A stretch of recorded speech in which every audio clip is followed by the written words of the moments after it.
Sahabat Kompas.com, pernah dengar istilah standar ganda? Pasti pernah dong ya. Istilah standar ganda ini sering banget berseliweran di dunia maya. Nah, istilah ini sendiri sering dipakai untuk merujuk pada sebuah keadaan ketika seseorang memberikan penilaian, reaksi, perilaku, atau sikap yang berbeda kepada orang atau kelompok tertentu pada kasus yang serupa. Dan ternyata, standar ganda tidak hanya terjadi di Indonesia aja, tapi juga menjadi masalah klasik di tingkat internasional. Salah satu negara yang sering disorot karena menerapkan standar ganda, ya siapa lagi kalau bukan Amerika Serikat. Salah satu yang terbaru terlihat pada pemberian sanksi terhadap negara-negara yang berhubungan dengan Rusia dalam perang mereka melawan Ukraina.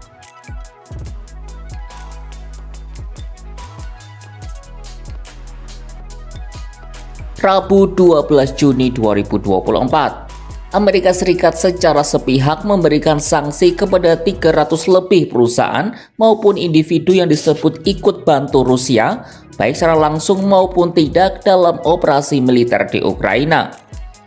Korban-korban sanksi AS itu tersebar di berbagai negara, mulai dari Cina, Afrika Selatan, Uni Emirat Arab, dan Turki. Beberapa di antaranya termasuk Bursa Moskwa, sebuah pasar saham terbesar Rusia untuk ekuitas dan produk valuta asing. Kemudian ada perusahaan Red Coast Metals Trading yang berkantor pusat di Uni Emirat Arab, serta dua perusahaan besar Cina yakni Hangzhou Cheming Intelligent Technology dan Shandong Ori Laser Technology. Nah, kenapa AS memberlakukan sanksi ini? Tentu, alasannya adalah untuk membatasi gerak Rusia dalam memperoleh material dan peralatan yang dibutuhkan untuk mempertahankan perang. Material ini mencakup teknologi, alutsista, perangkat lunak, serta layanan teknologi informasi. Hal ini seperti yang dikatakan oleh Menteri Keuangan AS Janet Yellen. Nah, standar ganda terjadi karena AS di lain sisi juga membantu Ukraina, baik secara finansial juga senjata. Juru bicara Kementerian Luar Negeri Cina Wang Wenbin bahkan secara langsung menyebut Amerika main standar ganda. Beijing tak terima ada perusahaan dari negaranya yang kena sanksi di mana bakal merugikan secara komersil. 中方在军品出口方面一向采取慎重负责态度，严格管控军民两用物项，包括民用无人机出口。美方一边对乌克兰提供史无前例的军事援助，一边对中俄正常经贸往来进行无端指责，是典型的双重标准，极其虚伪，也极其不负责任。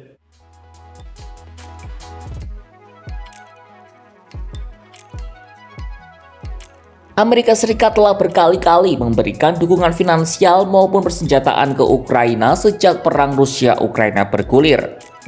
Mei 2024 lalu, Amerika Serikat memberikan bantuan berupa sistem pertahanan udara rudal Patriot senilai 6 miliar US dollar atau sekitar 97 triliun rupiah. Adanya rudal ini akan digunakan untuk melengkapi amunisi National Advanced Surface to Air Missile System atau NASAMS. Menteri Pertahanan AS Lloyd Austin menyatakan paket bantuan itu merupakan yang terbesar mereka berikan bagi Ukraina.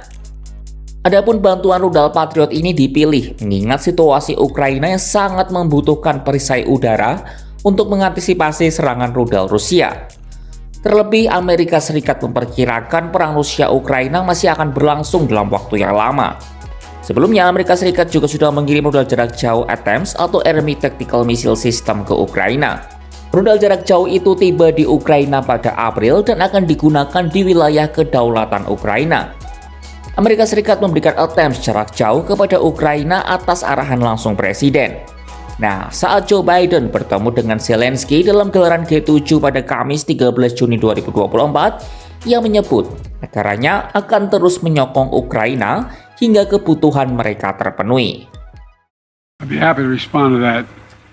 We have acquired commitment from 5 countries so far for Patriot batteries and other air defense systems, as well as we've let it be known to those countries that are expecting from us air defense systems in the future, that they're going to have to wait. Everything we have is going to go to Ukraine until their needs are met, and then we'll make good on the commitments we made. to other countries. Amerika Serikat juga telah berencana untuk memberikan lebih banyak uang ke Ukraina dari aset Rusia yang dibekukan. Menteri Keuangan AS Janet Yellen pernah menyebut G7 sebagai momen yang pas untuk mengkoordinasikan kekuatan dalam membantu Ukraina hingga tahun-tahun mendatang. Yes, I think that's a possibility. I believe it's important for the G7 to work together to show a united front and to show that we can generate meaningful resources to support Ukraine over the next several years. And while America stands behind Ukraine, and I expect Congress, if necessary, will pass future packages, Ukraine has substantial needs, and being able to marshal significant resources to help Ukraine is important, and that's one way to do it. Lalu bagaimana rival-rival Amerika melihat kondisi ini?